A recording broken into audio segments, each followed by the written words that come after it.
Today on r/ProRevenge, a son manages to get some seriously epic revenge on their dad who is a not-so-gay-friendly human being and a coming-out prank like no other. Alrighty, let's dive in. I got back at my homophobic father by pretending to have a boyfriend and bringing him over for Christmas dinner, causing him to freak out and lose himself in front of the whole family.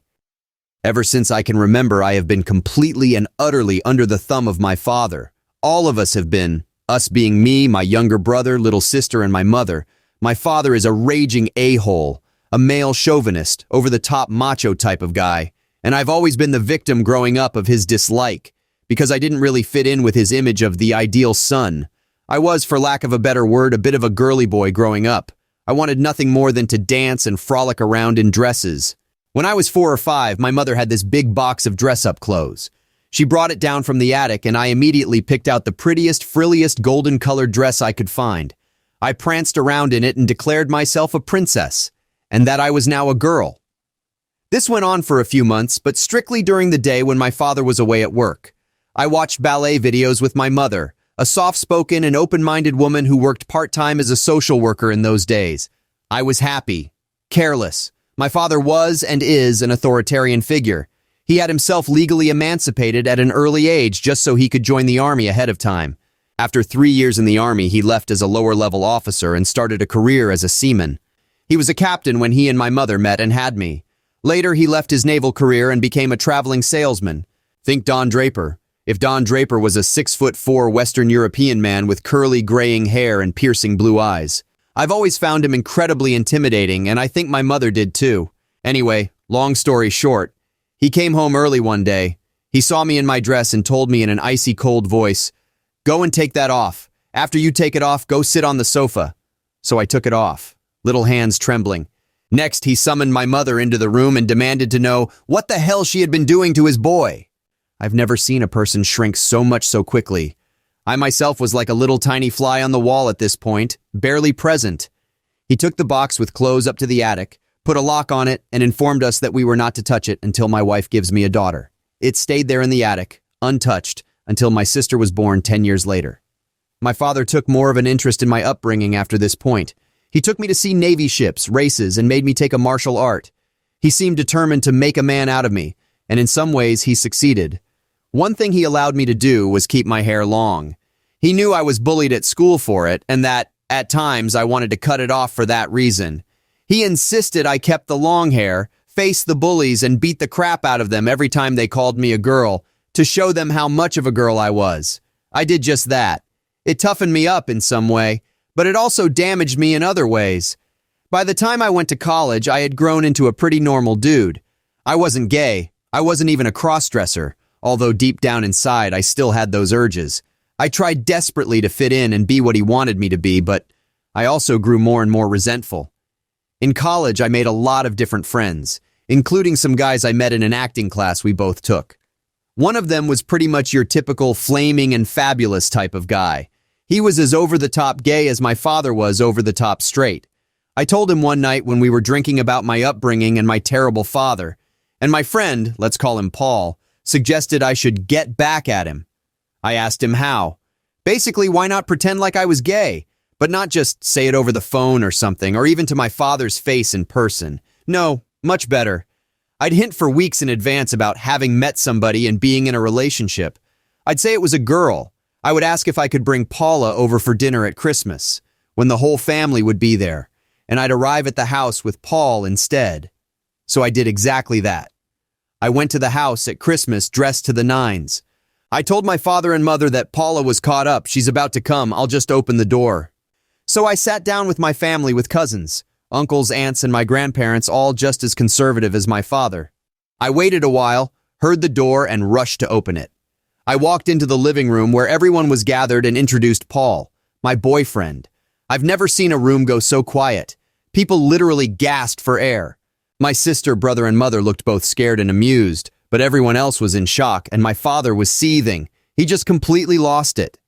Right in front of everyone, his veins were bulging in his neck to the point where they looked like they were about to pop. He told me to leave, ordered me, essentially. My grandparents urged him not to make a scene, but he made one.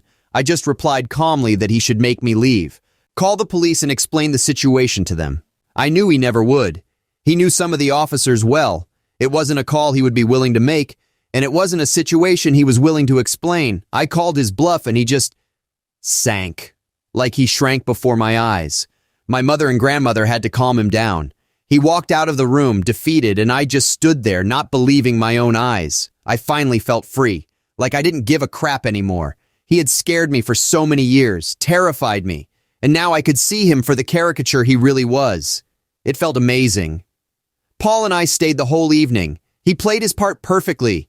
He eventually managed to charm some of my aunts and even my grandmother, who told me unironically how she was glad I found such a delightful man, and that he reminded her of her favorite TV character, Mr. Humphreys from Are You Being Served, Such a Doll? My father later came back to the room, sat in a corner sulking and refusing to meet my gaze. He drank too much whiskey. My mother kept talking to him in a hushed tone of voice, and he kept making a go-away gesture with his hand. I stayed away from home for a while. I've already explained to everyone how it had been a prank, how I had to make a point to get back at my father for how he had treated me. Pretty much everyone sympathized, and I didn't lose anyone in my family over what happened. But my father lost a lot of respect in people's eyes, I feel. He was always in control of things. He always directed the scene, but now he doesn't anymore. I do my own thing. My sister does her own thing. He cannot order people around anymore. And I feel like a fool for ever letting him. I can now wear whatever the hell I want to wear, enjoy whatever hobbies I want to enjoy, and nothing changes. He threatened to disinherit me that night. He threatened a lot of things, but in the end, something inside him just broke. All of my relationships since have been with women, and I have since married and had children of my own. My younger brother came out as gay eventually, but by that time, my now aging father had mellowed down somewhat. And as he already has grandchildren and his legacy is thus secured, he didn't seem to mind much. It helps that my brother is a muscular gym rat and that they can bond over sports, more than my father and I ever did. But whenever the subject of sexuality comes up, my father is still incredibly awkward. I don't think it will ever change, but I feel my revenge has been pretty successful in the end. Wow, talk about an explosive holiday dinner. If that was a Christmas movie, it would definitely have been directed by Quentin Tarantino. Dad, meet Paul. Paul, meet Dad's aneurysm. I can just see the look on your dad's face, man. But hey, let's give it up for Paul. Dude stole the show, charmed your family, and left a bigger impact than the Christmas turkey. I mean, your dad practically forced you into this macho man boot camp, only for you to become a master in Operation Pride Parade. Talk about poetic justice. That's like training someone to be a vegetarian and they end up being a steak connoisseur. It's great that your dad's iron reign is over, though, and that everyone can breathe a little easier. Your family's Christmas gatherings have got to be the most interesting in town. Do I sense a new holiday tradition in the making? It's just not Christmas until someone's sexuality is questioned, am I right? Just a friendly reminder, guys. Respect, love, and acceptance. That's what families should be about, not enforcing outdated macho stereotypes when your child clearly isn't interested. Why can't men show feminine tendencies and women show masculine tendencies without literally everybody freaking out and questioning everything? But hey, who knows? Maybe next Christmas your dad will be dressing up as Santa and Paul can be his delightful elf. Now that's a plot twist for you. Hey, wait! Before you go off chasing after your next internet rabbit hole, give that like button a quick little smack. And if you're feeling particularly adventurous today, why not dance with the subscribe button? Join our band of misfits here and let's share the laughter. Anyways, stay safe out there in that crazy world. Much love. Peace.